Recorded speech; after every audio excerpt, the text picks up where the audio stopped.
Greetings, shippers, welcome back, and it's time for another episode of Fanversations. Today, we're joined by longtime viewer and fan Jane Watson. We're going to be tackling a wide range of topics, from OT3s, fandom gatekeeping, academics, that being studying fandom, and more. So if all of that seems interesting to you, then please do stay tuned. Jane didn't want any of her links down below, but please go down there if you're interested in checking out maybe some past Fanversations, or whatever other links you can click on. There's stuff down there. Before we get started, if you haven't already, please do follow on social media so that you never miss a vid, keep up to date with when we're streaming, and just come on over to just chit-chat about fandom. It's a good time, I swear. Now, as always, these are a bit long, so let's get started. I'll see you at the end. Greetings, shippers. It's Sasha here with Jane Watson. And this has been a long time coming, so I am excited that we finally organized. We're finally doing it. So you got in touch with me. We've been talking for a while about a variety of things, but you got in touch with me specifically to discuss one thing for this conversation, at least. So what was that exactly? My probably biggest passion, but like secretly that I'm passionate about, because I don't really talk about it a lot, is OT3s. So for people who don't know, an OT3 is, if you've heard of OTP, it stands for one true pairing. An OT3 is when you have a triangle couple, or maybe not always a triangle, but three people in a relationship. So why is it that you don't talk about OT3s that much? I feel like most people aren't interested in it, which is kind of a shame, because for me it's like the best of both worlds. I mean, you have, your standard pairings like Sam and Dean or Cass and Dean, but it's like, but why not both?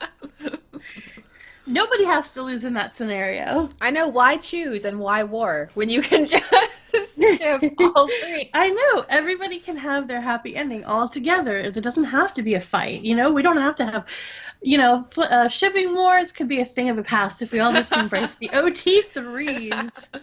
So who are some of your favorite OT3s? Okay, well, let's see. I should start way back at the beginning with how I got into OT3s. Was way back in the day when I was just a little baby, early 20s. I was watching Doctor Who, and I feel like most people's OT3 would be Jack, Rose, and Ten, but my OT3 was actually Jack, Yanto, and Gwen. So I was like, no shipping wars, I'm pairing all of them. And then it sort of took off from there. So I would say, Sam, Dean, and Cass, I prefer Destiel. My cat's name is actually Destiel. Nice. But I have no issue with Sam and Dean and Cass all being in a relationship together. That's awesome. And let's see. So everybody's either Tony and Steve or Tony and Bucky, but I'm like, why not all three? I love it. And actually, speaking of, because since Infinity Wars came out, I have a new OT3, which is Steven, Steve, and Tony. Nice, double Steve. Yeah. I get excited thinking about all of the jokes about Steve and Steven that would happen in that relationship. So I'm like, oh my god, I love it so much. It's so perfect, because you have Tony, who's kind of emotionally stunted, but also kind of more emotional, and then Doctor Strange is kind of emotionally stunted but less emotional, and then you have Steve, who's really emotional. So it just works. I don't know, I think it's because it's like a stool. I feel relationships are fictional relationships are stronger when there's three sides. Sometimes I feel okay, for instance, since you asked me about some of my preferred OT3s, yeah. I actually run the Shkalance amino. So I ship Keith, Lance, and Shiro. Yeah.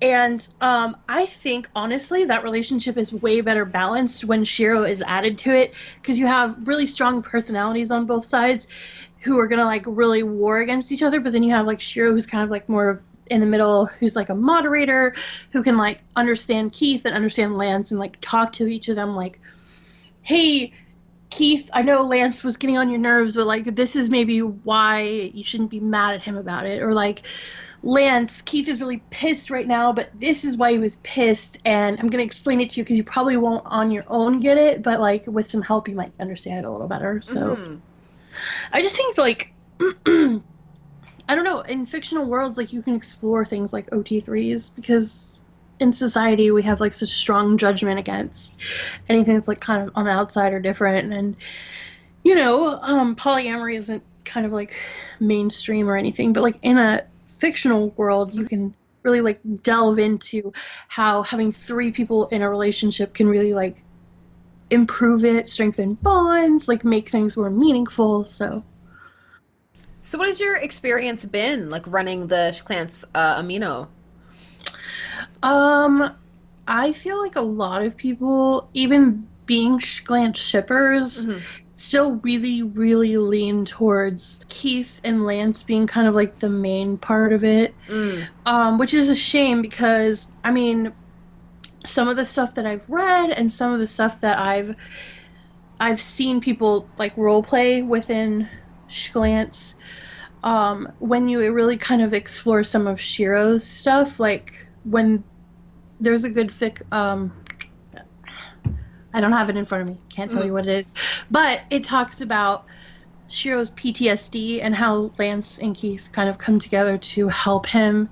Like they cuddle him and like he doesn't have to talk about it, but like he's comforted when he's having like nightmares and panic attacks from his PTSD. And it's kind of like he wouldn't get that with necessarily just Lance or just Lance or just Keith alone. Like, they might not necessarily know how to handle it on their own, but like I think having 2 people kind of you're smarter with another person, I think. So if that makes any sense. No, like I hear what you're saying. Like I definitely have a couple of OT3s. It's not something I gravitate towards all of the time, but if I see one, I'm just like, well, let me see what's going on here. But basically, I'm like that with all ships. I'm like, well, let me see. Like I need to know. Like tell me what is happening. They don't call you Shipper's Guide to the Galaxy for nothing. And it's like, I think my first OT3, before I really knew what an OT3 was, or even what shipping was really, was I mentioned it in one of my recent videos, the Road to El Dorado, where it was Tulio, Yes. Miguel, and Shell, because I remember as a child, I was really frustrated with Tulio ending up with Shell, because I was like, but what about Miguel? Like, he had this great friendship with Tulio, and also, like, he's so fun, and I feel like Tulio's so, like, anxious and stuff. Like where's the fun in this? They need some, again, like that idea of like they need some balance. And then when I got older I was like, but all 3, a wonderful adventure, and then no one needs to be angry about the whole like Tulio and Miguel thing not happening, even though we're supposed to. And I think that's why I like enjoy OT3s, because a lot of times you have these 2 characters who have this profound relationship together, or this like deep and meaningful relationship, but then like you introduce maybe like kind of like a love interest in there or whatever, and that relationship kind of goes to the wayside. Like my newest OT3 right now is Erwin Smith, Levi Ackerman, and Aaron Yeager from Attack on Titan. And I think like when you have relationship between Levi and Aaron, which is really popular, you forget that like Levi also has this really profound relationship with Erwin too. Yes. So I feel like throwing that away to like focus on the romance, kind of like you forget the friendship that people have. Like in relationships, there's, if you don't have a good friendship in your relationship, like, what are you doing? So, I think adding that element back in, like, is really powerful. Like in Scrubs, JD and Turk's relationship was just as equally as important as like Turk and Carla. So, that wasn't like an actual OT3, although, I'm sure JD would be down for it. Yeah. But like, I feel like that just like kind of threesome relationship just definitely acknowledges the strong bond between all parties. Like all parties, whether it's like the friendship side, the romance side, is like all important in that relationship.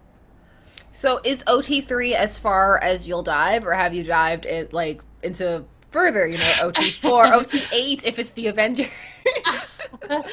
I have no issue with like OT four or Whatever five, number. whatever. But I tend to find that reading more than three people in a relationship, it starts to pull focus from characters that I really like. So, like Sam, Dean, Cass, and Crowley. Not as huge a fan of Crowley, so like the more that time that they're devoting to like talking about Crowley or his relationship with like maybe Sam or whatever, I'm like, oh, I'm kind of bored of this. I'm kind of like over, like I just want to kind of like skip to like the good parts of like the angsty Sam and Dean, or like, Dean and Cass's like profound bond. Like those excite me more than like, the fun, playful, bantery relationship that maybe like Crowley has with Dean. Like I'm not as into that. So OT3 is where it's at for me. Do you think what you just mentioned might be why it's so hard for some people to get into OT3s? Because a lot of people attach very strongly to one ship right away. And like the OTP-ness just happens, and that like, they're like, I'm stucky for life. And so then as soon as you enter into the side, because what I find a lot of times is a lot of shippers do this, not all. Like, some people are fine with exploring their ship and not putting down the other characters involved. But a lot of times you'll find that you'll be reading a fic and then, like, the other potential for the other dominant ship is just, like, awful. They're the worst, Yeah, there's a TV trope yeah, like for character that. bashing. Like, they have a proper, Yeah. like, thing for it. Yeah. But yeah. It's like Ron the Death Eater, I I love Ron the believe. Death. Yeah, when you are, I mean, I don't know if that's the exact one, but that definitely like lends itself to saying that.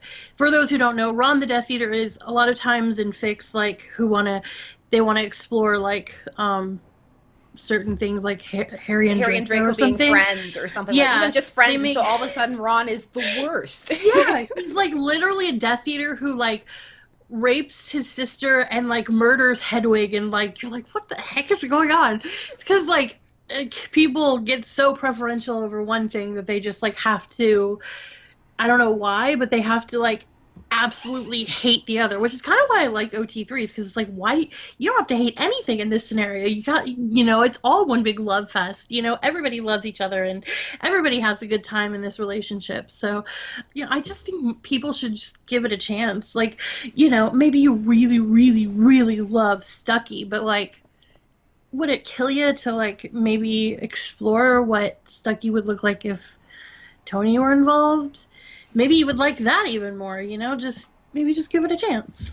I'm pro multi-shipping in general. I mean, even if Yes. you don't end up liking the other ship, or it's just not your cup of tea, I usually come away being like, I get it. Like, I understand why this is a thing, and it's cool. I'm probably not going to read it in my spare time or anything like that, but I get it. And I feel that if more people explored the other avenues of fandom in that way, like, I think it's a more fun way to explore fandom, and you find all kinds of really interesting niche sides of fandom that you wouldn't otherwise, like all kinds of unique tropes or unique ideas. Then like, because fandom is so large, people interchange and they play with things and they find their way into other fics and other things. And I'm like, that's cool. And it would be nice to see OT3s more acknowledged. Like, they are. There's less people who gravitate towards them in general. So most times, depending on the fandom, there are just less OT3s and they're happening, which is fine. But it would be nice if when they popped up, people didn't have such a, like, what... It ranges from what is this to ew, I find. Yeah. Well, I don't know, I just feel like if people were a little more open-minded about OT3s, maybe we would have, like, less fandom warring in general. Because, like, we don't all have to hate every character. I mean, you don't have to like every character. Like, I obviously have characters that I prefer and characters that I'm not as into. But, like, I feel like embracing OT3s, heck, even embracing OT4s, 5s, and 6s, which is not mine, but could be yours, might bring a little bit of love and peace into the fandom. Like, my thing with shipping wars is...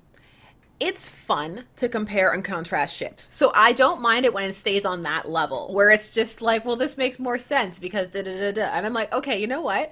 That it's fun to kind of banter back and forth, and then that way you can see why people like or dislike other things. Where I stop liking it is when it gets intense and serious and personal, and then all of a sudden we've gone from, well, I like Stucky because they have this really intense personal backstory, and on screen Steve and Tony hate each other. When it goes from that to, you know, like, you're stupid for shipping this, then I'm like, okay, like, now it's gone too far, it's not fun anymore. Yeah, and for those of you who don't know, I actually got my master's degree in fan studies, so I'm kind of an expert, you know, no big deal or whatever. But I really did a lot of academic studying, and my dissertation topic was specifically on the BBC Sherlock fandom and kind of fandom policing on Tumblr and on Reddit and on Twitter, and the way that fandom polices itself, that fandom specifically. And like the amount of hate for shipping in general was just like so high, and there was a lot of like gatekeeping of like, especially on Reddit. And I feel like, you know, us being a little more open to like things that aren't necessarily mainstream, like we don't all have to be like straight up into, you know, canon, you know, heterosexual relationships or whatever, like makes us in general a more open and accepting side of fandom, which can be a haven for a lot of people. Like, you know, when you have a lot of fandom policing and fandom gatekeeping, even on Tumblr, like you have people who are like, I love John Watson with Sherlock, and people who are like, it's a bad relationship, and I've even heard like it's pedophilia or something. I don't know. It was really weird. I was like, I don't know how you made that connection. But like when you kind of gatekeep like that, you're driving away people who, you know, younger fans and fans who, you know, maybe going through stuff. You're driving those people away. So like embracing like all of the weird quirks of fandom like makes us a more fun place to be in general, and maybe like is a safe haven for people who want to enjoy their fandom. I'm just not a fan of the fandom policing and hierarchy in general. Like, just because something becomes dominant or the idea becomes the more dominant one in the fandom, I don't think it gives that part of the fandom the right to go around and be like, well, this, because we all think this, that means that everybody must consent to that this is the way it must be. Like, no matter what it is, whether, like, for example, like, Sherlock's a great idea, like, example with that. Like, whether you ship John Locke, don't ship John Locke, whether God help you, you shipped Sherlolly. I mean... I know, right? No, I'm just kidding. I actually have no problem with Sherlolly. I don't either. Like the God help you is for the flack they got. Because my good, even liking Molly got you flack in that fandom. Like, it was bad.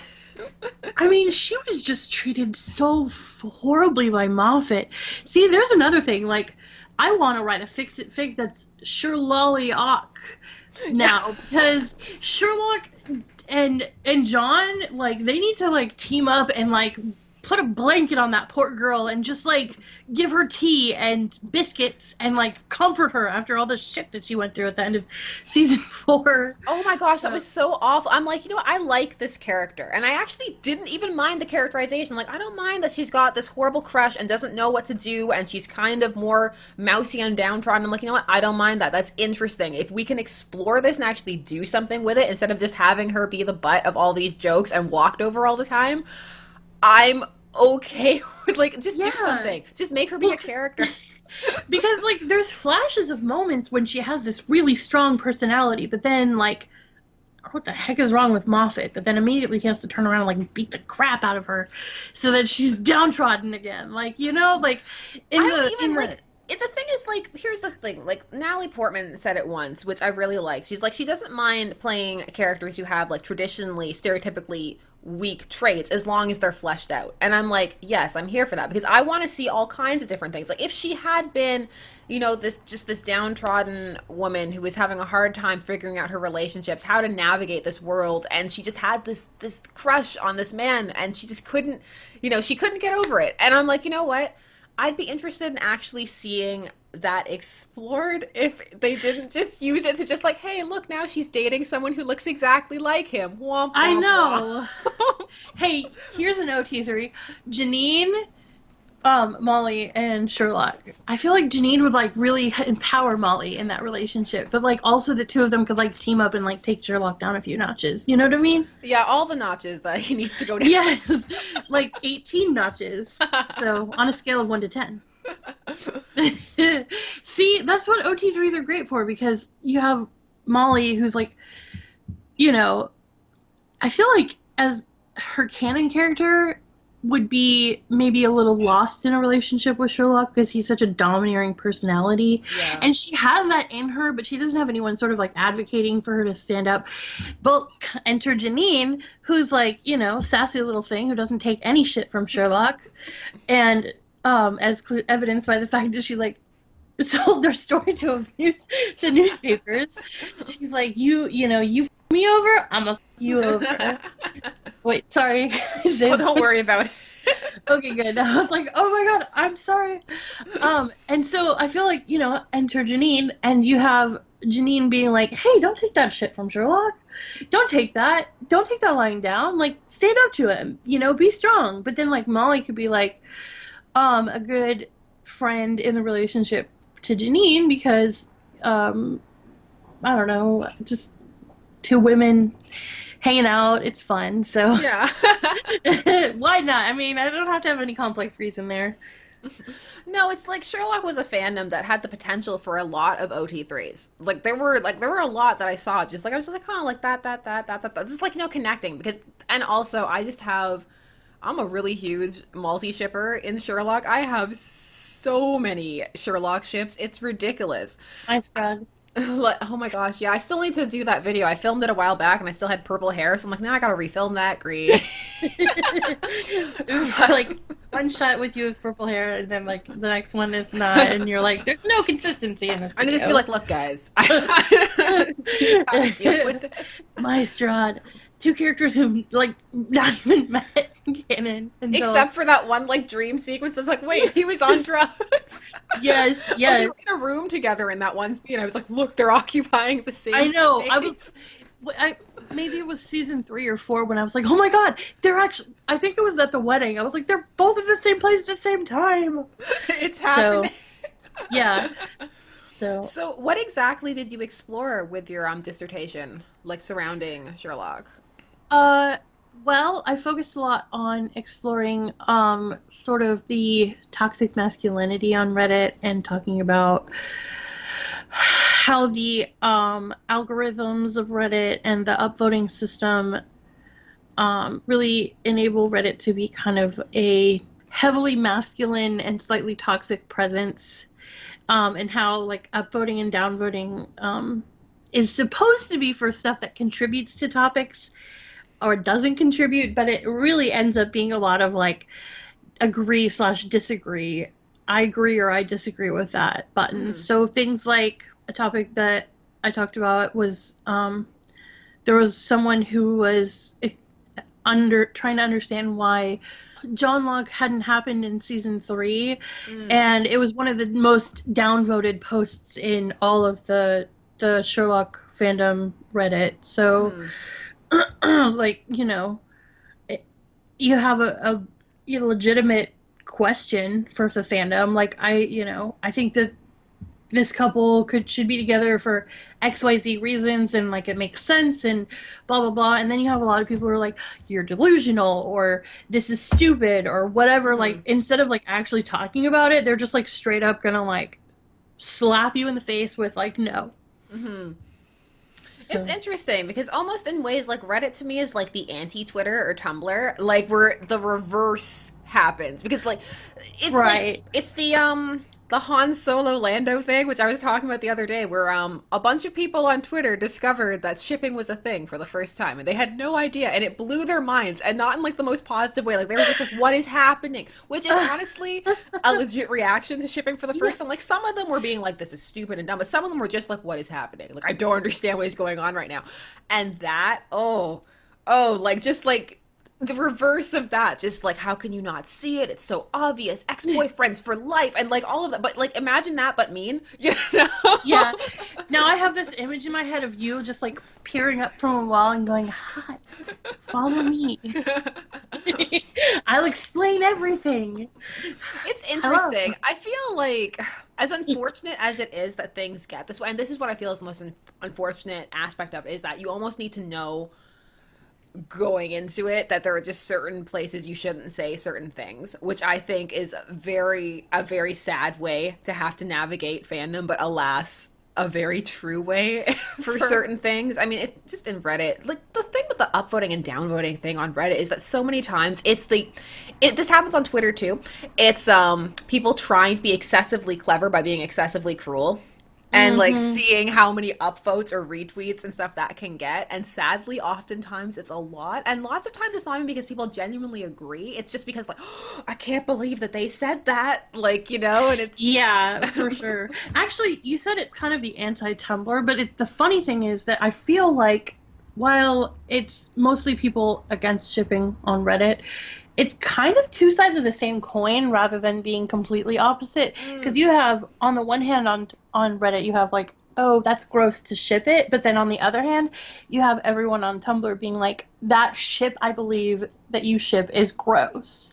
So it's really like, instead of just being like, oh, everything is wonderful, everything is great on Tumblr, there's a lot of fandom policing of like specific kinds of ships, of specific ways to interpret characters, and so forth and so on. So it's like, well, you have policing of what's acceptable in terms of just like general talk of shipping or anything of fan creation nature on Reddit. Like you have a lot of fandom policing of like what is acceptable in terms of how to interpret fandom. It's almost like the mainstream rejection versus like then you get into the actual fandom itself and then being rejected even more sadly in some cases by like the subset of the fandom you're already a part of, which I think is more devastating in a way, because at least if it's the mainstream, you're like, yeah, well, whatever, you know what, that's fine. But then when it's your actual like group of fan that you're actually part of, it's like, I thought we were friends. Like, what is this? Yeah, well, I reference I don't have my dissertation in front of me, so I'm gonna like forget the name, but I know you might know it. The person on YouTube who did the John Locke Explained series, Yeah, I know who you're talking about. Yeah. Yes, yeah. The John Locke Explained. I referenced TJLC Explained a lot, and they were on Tumblr and they deleted their Tumblr because of all the hate that they received after season 4 happened and John Locke wasn't canon. And a lot of people were saying like, you're literally delusional for thinking this, which is incredibly hateful. Like, you know, Tumblr is supposed to be the nice place, you know? It's supposed to be like we can all be kind of our fandom freak selves here, and yet even TJLC Explained was getting like a massive amount of hate for like, you know, being such a huge fan. And like, I think it's ridiculous that people are like, oh, you're stupid and delusional, because TJLC Explained it put a lot of effort into their video. She put a lot of effort into her video, and like there was that clear passion and love for it. But for me personally, like the cynic in me, I was like, no, it's no, but they're not going that way. Oh, and yeah, I'm cynical too. I was like, I'll believe it when I see it. But... And I was like, no, I'm like, it's not happening, and they've made it very clear, like in a clumsy way, but like they've made it very clear. And I'm like, okay, that's fine. But I enjoy it. I was like, I'm enjoying this. Like, it's a lot of fun. And like, I'm kind of sad because I feel like Tumblr hasn't been that all-encompassing open space for a long time. I'm like, when was the last time I went on Tumblr without fear? Like 2014? Yeah, I know. I mean, I am like you. I am always extremely cautiously optimistic. I'm like, I will believe it when I see it, you know. I wanted desperately to believe in everything that TJLC Explained said. I thought, if this was true, like, the writers could not be more clever and more amazing and more, you know, giving to their fans. And yet I was like, you know, realistically, I believe that Stephen Moffat is an ass, and it's not going to happen. You know, he can't follow through on things that he sets up, so. Yeah, no, like the follow through is just And oh, the shift of focus, that's a whole other thing. Like for me personally, my Sherlock that I headcanon and love is asexual. So I'm like, can we please, can we have this? Like I need this in my life. Even though I'm really into him and Irene, but I'm just like, no, but like asexual Sherlock on screen for me, please. And I'm just like, but I'm like, I'm not gonna, I know, I guess I've resigned myself. I'm like, I don't mind creators going where they want to go. I'm like, it's your story. You go where you go. Just be respectful when you talk about where you're going and how you're doing it. And also, please try and write well. Yeah, well, that's the thing. It's all about respect, and I don't feel like a lot of the people involved in BBC Sherlock have respect for the fans, especially when there's a lot of frustration there. You can feel it. Like there's just yeah. a lot of frustration and unwillingness to deal, and you can tell because he's like that with Doctor Who too. So Yes, he doesn't follow through with things that he sets up very well. So no, and it's like, well, you had this great storyline with Clara as, and then I feel like he just didn't follow through with that, like, very well. I feel that Sherlock itself, like, didn't follow through with its own premise, to be honest. I mean, the tone of the show from, like, seasons 1 and 2 to seasons 3 and 4 is, like, so wildly different. You're like, is this even the same show? Like, season 4 for me, like, there are parts I like, mostly parts I don't like, but I was just like, the self-indulgence in this season is hurting me. I'm physically pained by how self-indulgent this is. Oh my gosh. I remember watching it and being like, what is happening? Is this like a big, like, April Fool's joke? Is there going to be like a gotcha or something? Because, like, I don't understand what's happening. Like, am I hallucinating? This has nothing to do with OT3s at all, but I have to say, just I know we are like 7 miles topics away from that. I really think that from the beginning, even though I really enjoyed Sherlock season 1, I thought that they killed Moriarty way too soon. As soon as that happened, I was like, what are you doing? What are you doing? This is going to be a problem for you down the line. And then as soon as 4 happened, I was like, it was a problem, wasn't it? You know? That's exactly how I felt. I was like, once you kill off Moriarty, like, who's going to be a big bad? Like, I'm sorry, but I didn't feel anything for the season 3 villain at all. Which one? Was it Lars? Was it Let Me Flick Your Face? Yeah, I genuinely have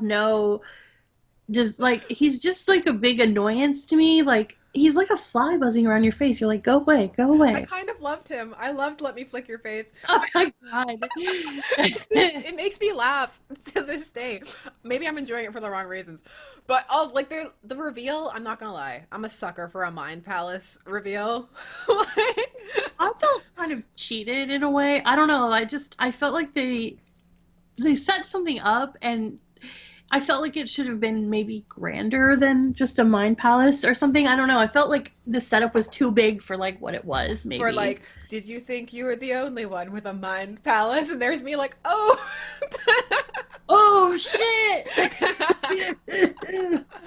But then they ruined it with all, like, then he shot him, and I'm just like, what is this? Oh, yeah. Oh my... See, the other thing is, I thought that he could have been a good villain replacement for Moriarty, but they killed him too soon, too. Yeah, because that's the vibe I was getting. I was like, okay, you realized you made a mistake. You're trying to backtrack and, like, you're trying to backtrack and correct it. And then there's, like, can we just have Andrew Scott back? And I'm like, you can if you hadn't had that episode making fun of the fangirls who thought he was alive, because that was an episode that happened. I remember that very well. Yeah, you think what he said was like, you think they just, like, suicided at each other, fake suicided at each other on the roof? And I was like, actually, yes, I think that's exactly what a criminal mastermind and a not so criminal mastermind would do to each other. I'm like, it's feasible. I'm like, if you could write it on the salt. I know, right? So salty. I'm so salty. Like, this is the live stream me. Like, I'm just so salty in, like, my real life. But yeah, I know. I keep it away. After season 4, I feel like we're all really salty, though. We're all kind of, like, just full of sea salt and vinegar. And that's the thing that that's the part of Tumblr I miss. Like, I am 100% pro having bashing spaces. I'm like, if you need a space to bash Oh or yeah, talk about how definitely. you hate it, do it. That I'm not anti the idea of anti blogs. Like there are some people who are like anti blog shouldn't even exist. I'm like, no, like you know what, you get your anti blog on. That's fine. Keep it in Yeah, your sometimes anti you just space gotta though. vent. Like that Wi-Fi episode of Supernatural where the ghost is in the Wi-Fi or whatever. Like I to this day I still rant about that episode. Nobody even remembers it, and I'm like, that was the worst episode ever. I can't even believe they would do that. And everyone's like, what episode are you talking about? And I'm like, you don't remember the stupidity of the ghost in the Wi-Fi? Sometimes you just gotta vent about something, but you know, there's a line between like venting slash bashing just to like get it out there and like actually trying to be hurtful to people that care about something that you maybe don't care about. I think the line is twofold. I think the line is, and this goes for both sides, shippers and antis, like when you cross into each other's spaces on purpose and try and antagonize each other. I'm like, Mm-hmm. don't do that. And then also when you start to make it about the person's actual character. That's when, and that happens a lot in Voltron, unfortunately. Like, you see that a lot, especially if you're talking about, like, Sheath or Chance or a bunch of the ships. Like, you'll see a lot of, like, well, you're Mm-hmm. just a gross, creepy pedophile. And it's just like, I oh. know. And the weird thing is, okay, I want to put this out there. Listen to me. Listen to me very carefully. I'm going to lecture you right now. Pedophilia is the definition of sexual attraction to people under the age of 12. Ebophilia is sexual attraction to teenagers. Shiro is neither an ebophiliac nor a pedophiliac because he is 24, 25, or whatever, and his attraction to a 17-year-old is really not that weird.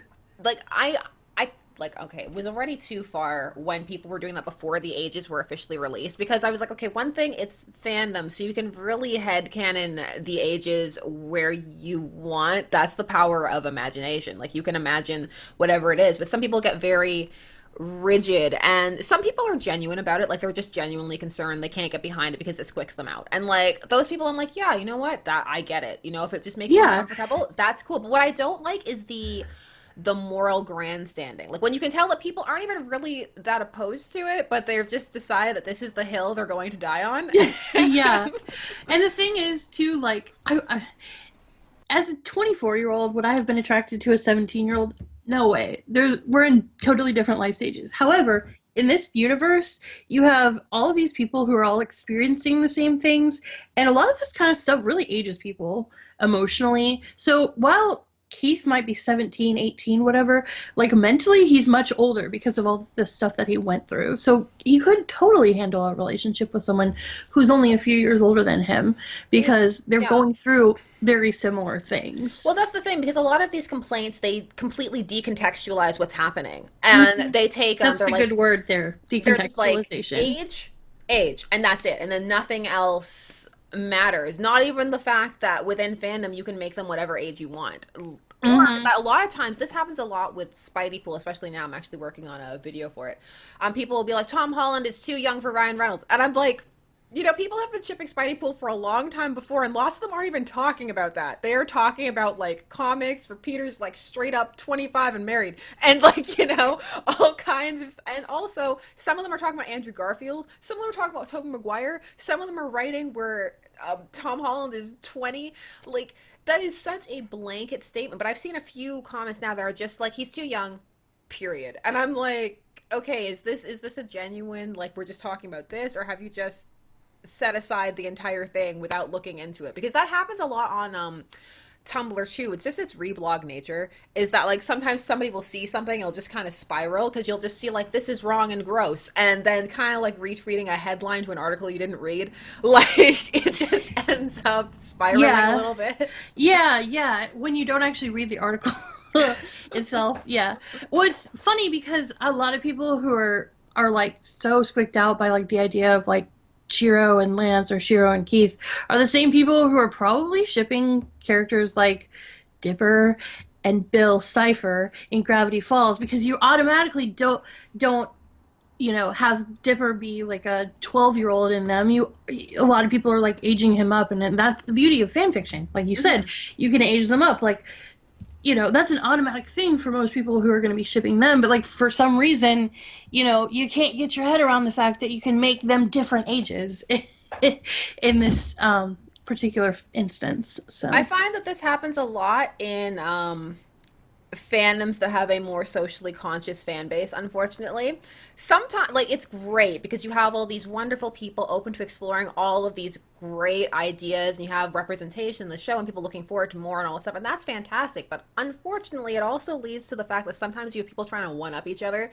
Like, there's this interesting, because fandom already tries to one-up each other a lot anyway, so then you add that aspect to it, and then there's just this interesting kind of like almost moral one-upmanship that people are trying to take part in, and it's like, I'm just over here trying to like ship and figure out what's going on, and it's just... I know, right? You're like, can we all just live and let live? And that's not to be dismissive of the people who are genuine, because there are genuine people who are genuinely concerned or who are genuinely trying to have a discussion. But it must also be acknowledged that that is not everybody. Like some people are antis genuinely and are trying to say something, and some people are trolls, and it's hard to separate the two. It is difficult. Yeah, you can't, like, there's people who are like, you know, this is a discussion that needs to be had. This is an issue in our society. We should address this because, you know, I have certain reasons why I don't like it, and I need to talk about that. And then you have people who are like you said, moral grandstanding, who are trolling or whatever, who are maybe like, you know, for instance, they're gonna ship people in Steven Universe, and they're gonna age up Steven or whatever, and ship him with whoever. But then, like, on the other hand, they can't like age up Lance or Keith or Pidge even, you know, like, just for some reason, like, that just... There's, like, a cognitive dissonance that's happening, and it's, like, it's not exactly clear why it's happening, which is... Yeah, you're like, you don't have to take it at face value, you know? No, that's the very beauty of it. Like, you can really take it how you want, and that goes back, I think, to what you were talking about, which is, fandom policing, which again not everybody encounters, because it really very much depends on where you're engaging in your fandom. Like, if you're not a Tumblr user, you can usually skate through a lot of things pretty blissfully. Yeah, or like me, who's like, I'm just gonna look at all the happy shippy crap on Tumblr and avoid, like, you know, real serious discussions, because that scares me a little bit. Well, I think I was actually, I'm glad I have someone to ask this question to, because I was just, I read a book about fandom, and I'm working on a review for it and stuff like that. But one of the things... book, by the way? Internet Famous. Okay, I was wondering if it was one that I've read, so... No, it came out in June of 2017. It's really recent. It's from, like, a newer publication house where people can actually vote on the manuscripts, which is super cool. And, so... It's about, like, this girl, and she has an online blog, and she's relatively, you know, she's internet famous. And so... Nice. One of the things is that it uses the word troll and harasser interchangeably. And I was reading this, and I had a bit of a problem with it, because I was like, a troll isn't necessarily a harasser. I feel like there is a difference between them, but I feel like more and more we're moving towards them meaning the same thing. And I'm like, well, then we need a new word for what a low level, like, troll is, because that's different. It's very different from someone who comes in and is like, John Locke will never happen, fight me, to, like, someone who comes in and is like, John Locke is never gonna happen and y'all are dumb. You know? Like, yeah. They're different. I'm trying to think of how I mean, other than Gatekeeper, I can't think of... It's been like 7 months since I turned my dissertation, and I can't remember exactly what I wrote. But there was part that I talked about in there about the difference between someone who is trolling and someone who is harassing, and someone who is genuinely just in disagreement with ideas presented. And I had a section of my paper that was specifically talking about how you have to, like, define those terms. Like, you have to define... Because there's a difference. Yeah. For instance, a genuine, like, person who disagrees would be like, hey, I don't think that's John Locke is going to happen because... Yeah, XYZ. You know, XYZ. A person who is harassing someone, though, would be someone who, like, maybe continually is trying to, like, continually comments on a post, and, like, while people bring up, like, valid points in their favor, like, continually disagrees, even though, like, it's clearly, like, upsetting the person that they're going after, that, like, maybe they're pushing a boundary of, like, going too far with their disagreement. That's harassment. Or, like, actively going after people, and sending nasty PMs, or sending nasty messages in general. That's harassment. But, like, trolling would just be like, lol, lol, lol, lol, lol, like, John Locke is stupid. Yeah. You know, like, trolling is like a more benign form of harassment. It's sort of like a sneak attack, like, you jump in and you say your piece and, like, you leave, and that's really it. But, like, harassment is, like, following them around and, like, making it a point to, like, hurt them or make their lives worse in some way. Yeah, I think harassment has to have the intent to hurt. Mm-hmm. Like, I think even if, because I've seen interactions where, like, the other person doesn't realize they're upsetting the other person, or the other person's being too sensitive. I'm like, okay, this is just people, like, having a really bad miscommunication on the internet because of text format, which happens a lot. Yes. I think there needs to be an intent to harm, not an intent to annoy. Because I think trolling very much is just like, are you annoyed yet? Poke, poke, poke. But, like, you know. Yeah. I'm not touching you, versus, harassment is like, kill yourself because your point of view is so stupid that I hate it and I want you to kill yourself. Exactly. So. And, like, I feel like in fandom, because it's shifting and changing so quickly, like, maybe it would help to have those terms redefined. But the problem is, of course, they're evolving and changing with everything else, because everything is always moving and shifting. And also you have to deal with the very different levels that people are coming into not only fandom but the internet from. And that was the interesting part about this book, which was just that she was 18,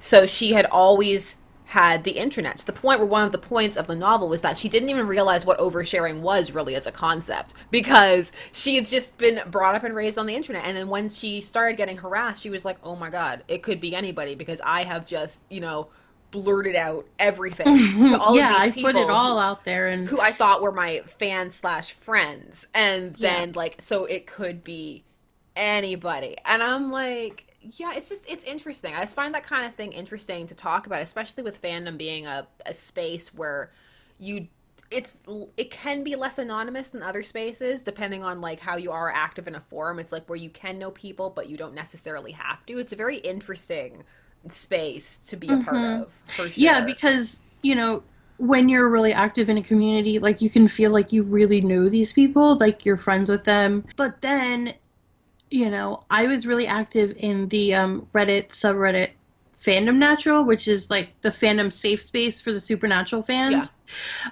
And honestly, it got to a point where I was feeling like it wasn't as welcoming as a space as it used to be. Like, I felt like even though I knew these people, like, some of them and their opinions were, like, not just not the same as me, but, like, they were so, like, much more negative maybe than what I thought, or it stopped feeling like a comfortable space, because I felt like the people that I thought I knew were not really I didn't really know them as well as I thought I did, you know? So. That's an interesting point about, like, the comfortable space, because everybody who has their own space, like, be it a Tumblr, whatever, like, you can manage your space, you know, like, you can be very militant, or you can be very lax. It very much depends on how you're feeling at the moment. Yeah. So do you ever feel that a fandom, you know, safe space can become too safe or too reactive to outside influence, to the point where it can almost become like a closed ecosphere? Like, definitely. I mean, I think that happens anywhere. Like, when you get into a point where everyone like kind of agrees with you, it could be like almost an echo chamber or whatever. Like, they say that, like, Facebook can be an echo chamber, because a lot of times you end up, like, unfriending people who don't, like, view the same way you do. So you have a lot of people who are just, like, agreeing with you on everything. So I think that can be true as well for, like, fandom safe spaces. Yeah. I think, like, you know, I mean, in my Sherlock paper, I talked about how The Sherlock Fandom Wank had a Sherlock space that was dedicated to kind of like bashing / talking about these few people who had essentially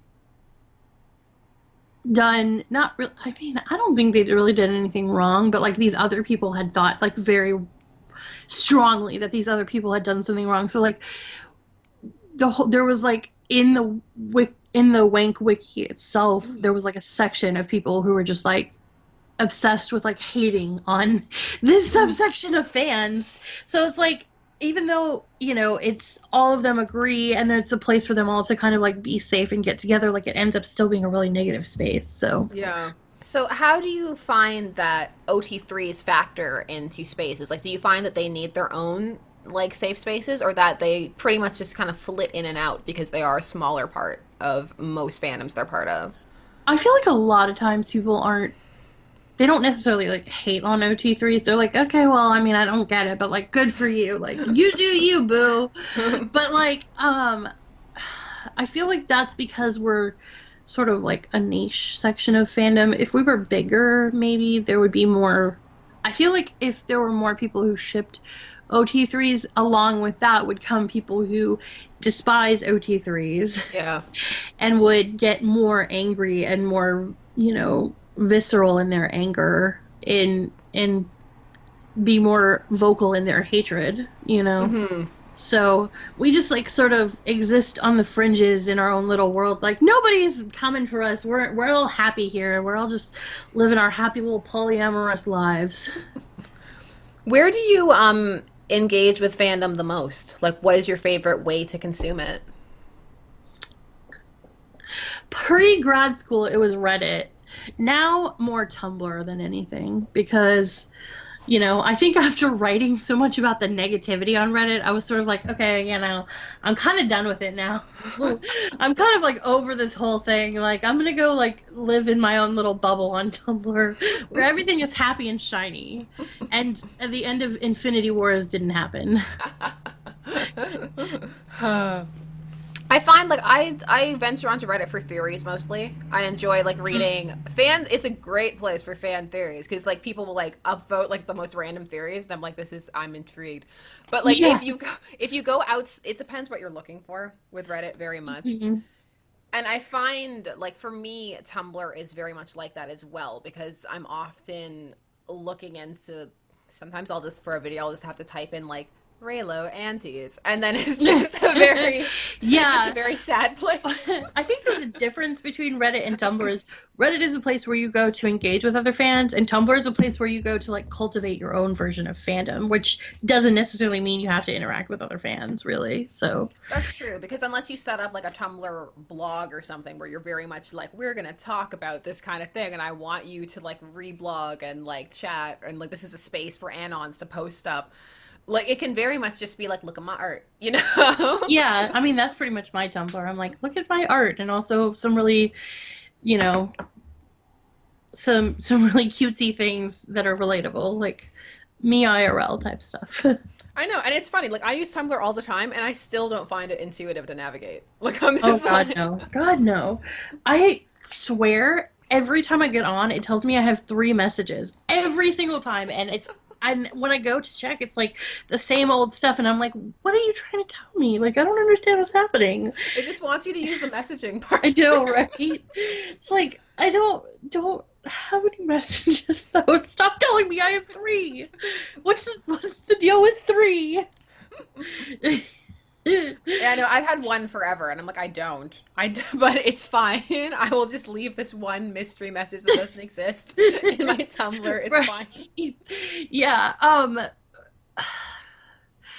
mean, I really I don't even have a lot of followers or anything like that, and I don't like go out of my way to cultivate followers or anything. Like, a lot of people are like, you know, reblog me if you know, and I'm like, the thing is, like, I don't really post in any one specific fandom enough to be like, you know, if they're like, reblog if you post stuff about Steven Universe or whatever, which I don't even watch.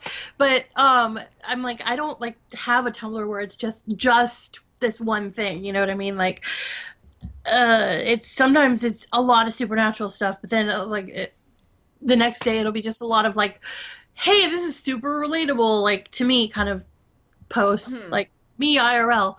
And then, now I've just been posting like a ton of like stuff to like tug at your heartstrings from Infinity Wars. Like the end of Infinity Wars didn't happen.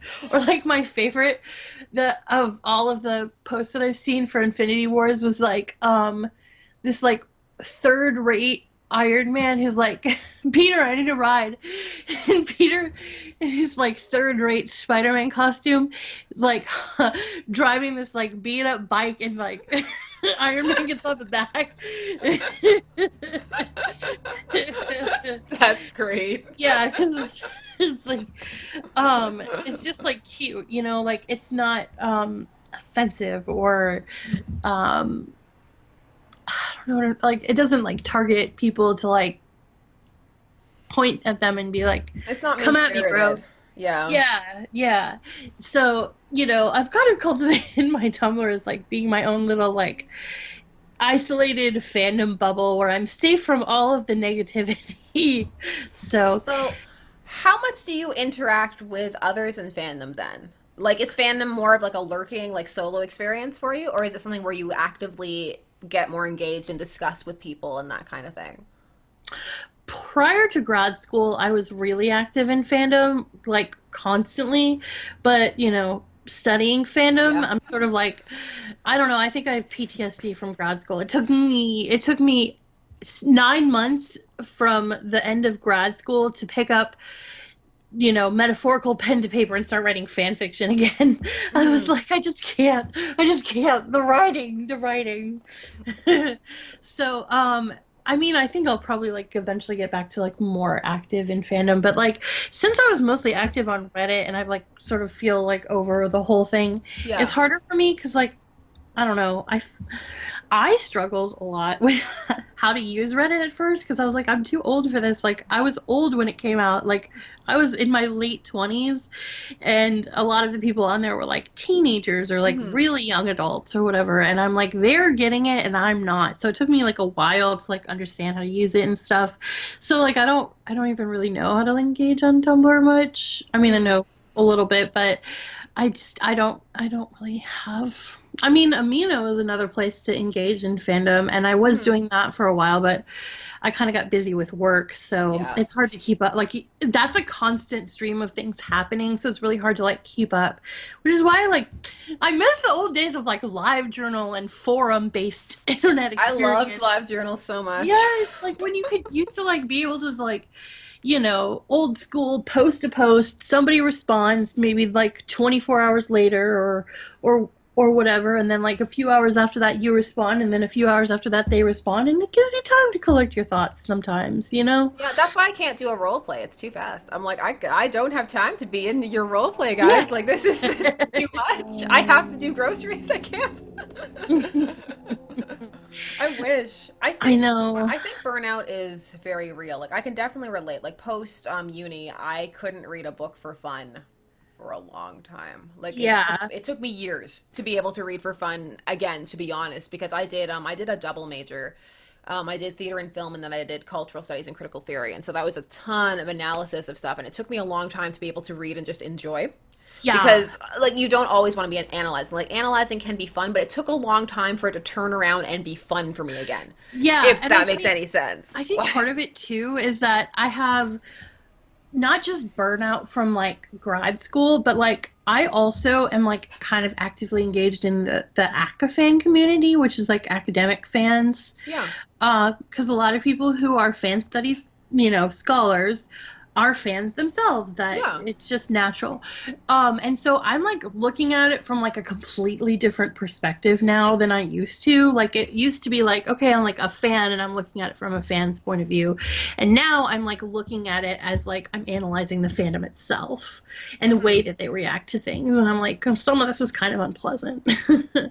So well, it's like, for me, sometimes I need to take a step back from certain fandoms for a while, because it's like when you are analyzing a fan reaction, then talking about that fan reaction, then experiencing some of that fan reaction yourself, like sometimes it's just like, okay, like I need to take a step back. And there have been a few fandoms that I will return to, and I'm still part of, but like just in the fan sense, because I'm like, I need to back away because this is a really not positive experience that I don't need to engage in. I'm just like, I'm at a point in my life where I don't need the stress. I'm like, I don't need the stress. I feel like I spent so much time talking about the Supernatural fandom that I will admit I'm not even caught up on season 13. I haven't watched except for the first 2 episodes since, you know, I just haven't watched any of it since not even Scooby Natural. I know, kill me, like I'm the worst fan. Shun me from the fandom. But like I feel kind of like burnt out with that because I spent so much time reading and analyzing that fandom and just like talking about it, and I did like a whole like paper on it, like a academic conference paper that I talked about shipping in Supernatural. And I'm just really need to step back from it for a little while because I feel, I don't know, oversaturated with it, I guess, because it's not just like me talking about Supernatural, but also talking about like the way that the fans behave in Supernatural and the way the fandom acts in Supernatural. And you're just like at the point where you're like living and breathing and sleeping and thinking Supernatural. Yeah, it's all Supernatural. All Supernatural all the time. Sounds like a dream for some people, but it gets to be a, you know, kind of to the point where you're like, I just need a moment. I just need a moment. You know, I'm just taking a year right now. Huge step back from Supernatural. And I genuinely will never not love the fandom. I mean, I have like 2 fandom tattoos. So the show is like very, very, very meaningful for me. But like, and I will eventually get back to it. But like, I needed to step back, you know? So as much as I love it, as much as I love Dean and Cass and Sam and all of them, I was just like, I'm spending so much time talking about, like I said, not only the show, but all of the fandom that I like kind of don't even want to participate right now. Like I don't want to talk about it because I'm just going to analyze everyone and what they're doing. Like for me, it's like that's not the type of burnout that I experience personally. Like for me, what it is, like, because I can eat, sleep, breathe it. But what gets to me is when you see the negative reaction you're talking about. Like, let's say you're talking about, like, just insert, like, I don't know, like, these sorts of fans feel really attacked, and so they say this, and then you get attacked in that way. And, like, for me, it's not even about me being attacked, because I'm like, I don't mind, like, I have a pretty thick skin, but what bothers me is that I like my videos to be a space where we can chat and analyze it. And so sometimes I'll just be like, okay, clearly the fandom is too hot right now for people to talk about it, because I want people to be able to engage without being attacked. And I'm like, I don't want anybody to be attacked, so I can back away for months or years. Like, I want people to be able to discuss it, like discuss it. And sometimes it's fun to be like really passionate and like into it. I'm like, but sometimes that's not how I'm trying to discuss it. Mm-hmm. And so it's best to wait for certain things is what I've found. Like a great example is I am still planning on doing a Jessica Jones and Kilgrave video because I find that ship, why it exists, and the way it works for people and what it can help people get through very interesting. And I'm like, but that is not something I could have done while the show was on because, oh my goodness. And also I want to talk about the people who were bullied out of the fandom because I am never okay with that happening. So yeah, well, I mean, as tough as a topic as it is to talk about, that is probably a legitimate thing that some people want to discuss. That relationship, you know, it can be beneficial for people to have a sort of step back / safe space to talk about something they might have personally gone through, but through the lens of a fictional couple. And even just discussing the space of people who just feel that everything has a space to be discussed narratively. Like that is also a stance that some people have. And I'm like, that's what I enjoy. Like I enjoy analyzing all stances, and that stops being an enjoyable experience for anybody when it's too hot and everybody's just angry and yelling at each other. And then it's just like, well, if we wanted to yell at each other, we could have gone on Reddit. I mean, Yeah, well, and we were talking about how I'm not on Reddit as much anymore. I was kind of semi-active on the Voltron Reddit, but there was somebody who made a post that was basically saying all clan shippers are basically the worst because we harass the producers and like all this stuff. And it was sort of like, I don't know, I stepped in and I was like, I resent the fact that you guys are saying that clan shippers are the worst and like lumping us all together, because like I'm not doing any of that stuff. I'm just like over here like quietly writing my own fan fiction or role-playing games about them, like not hurting anybody. And like I felt like a lot of people like kind of like piled on me and were like almost like kind of like, well, we're talking about this and you're not allowed to like have a counter opinion because we want to like shit on clan shippers right now. And I was just like, I can't deal with it. I'm not going to be dealing with this anymore. Like, I don't know, maybe I'm just too old. Maybe I'm just like, I'm 31. And so like, I just have this viewpoint of like live and let live a lot of times. And a lot of people can't like do that a lot, especially younger people. I know that I was exactly like that when I was younger, so I'm not putting younger people down for being like that. I was very hard and fast. Everything is black and white. Everything is right and wrong. I know everything, and older people know nothing, kind of thing. And my viewpoint like changed over the years. So, eventually I realized like I don't know anything about anything, and it's not hard and fast. So like, it's okay to like ship it or not ship it, but like, as long as you're not being negative about it or whatever. But like a lot of people who are younger, are, like very passionate about it, and that's a good thing. Passion is never a bad thing, but it becomes a bad thing when you kind of get rigid and drive people out of fandom space. Like for me, I was like, I'm just not going to be around this anymore, just because I don't feel like engaging with these people. Clearly their mind is set on all clan shippers are the worst, and they take over the fandom and blah, blah, blah.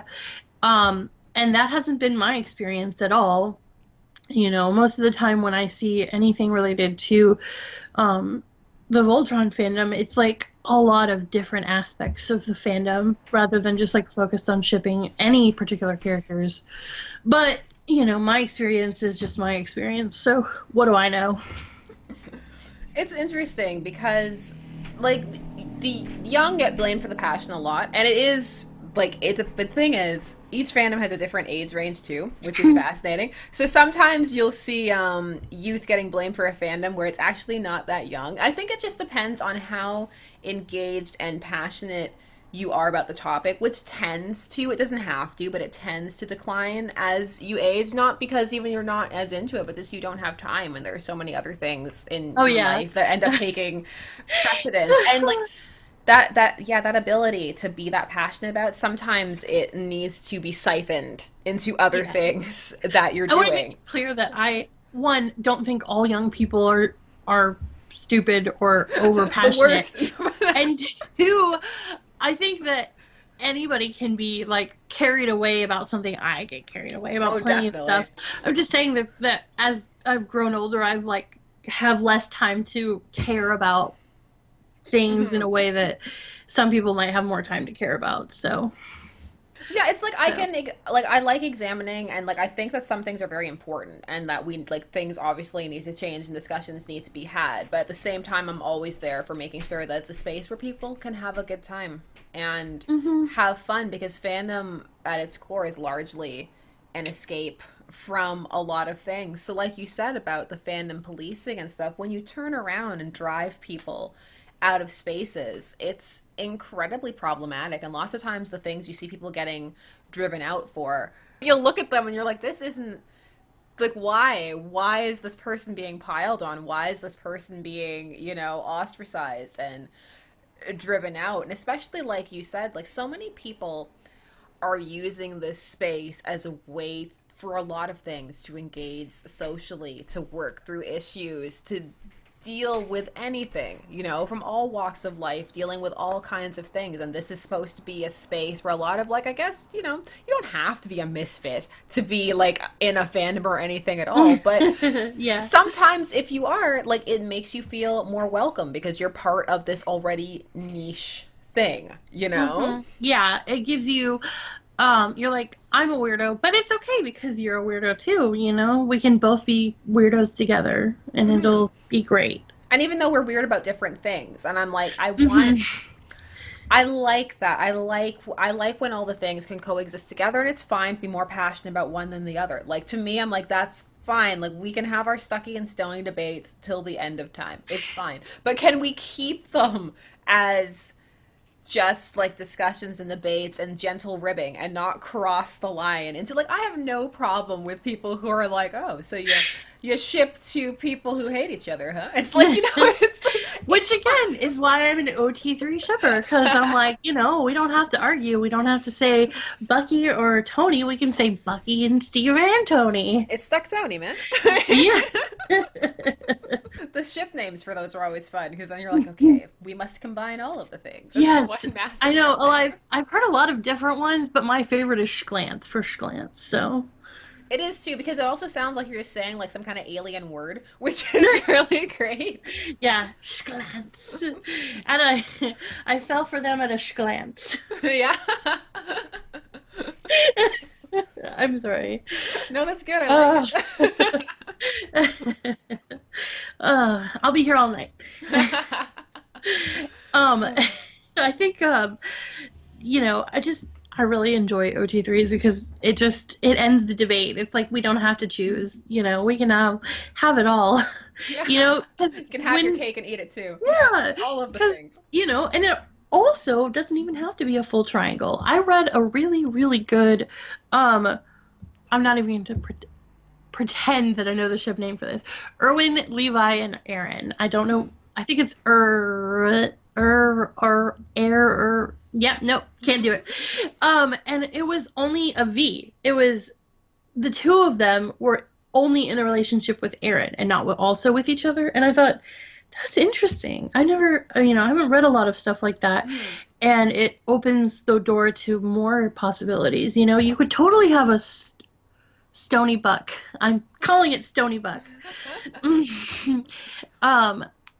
Now I'm trying to think of a Starbuck pun. Stuck.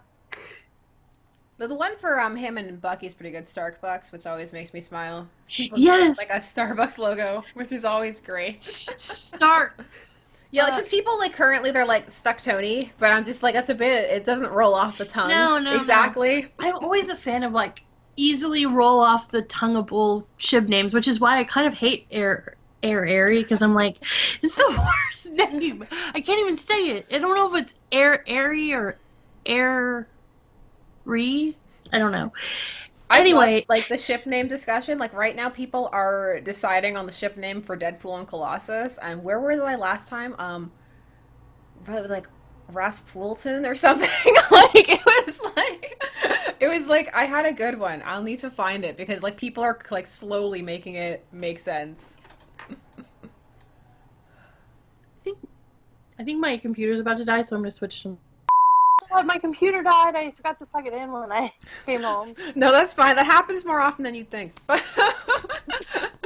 No, yeah, I feel so bad. I was like, oh no, it's gonna interrupt everything, and it's gonna ruin everything. No, it's actually good because I do need to kick off for the night because it's 11:30. I need to pretend that I can sleep for the whole night and that my daughter's not gonna wake up, which is a lie. So. I told you we were gonna end up talking all night. We'll definitely do it again because it's been a lot of fun. You enjoy the rest of your night, okay? Get some sleep. We need to sleep. No, thankfully I get to work from home tomorrow, so. Nice. Yeah. All right, well, enjoy the rest of your night. All right. Bye-bye. Bye-bye. You made it. If you made it to the end, then as always, you are troopers. Please share some of your favorite OT3s down below.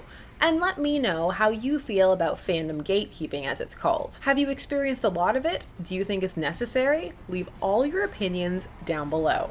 I, as always, look forward to reading them. If you haven't already, please do subscribe and hit that bell notification so that you never miss a vid.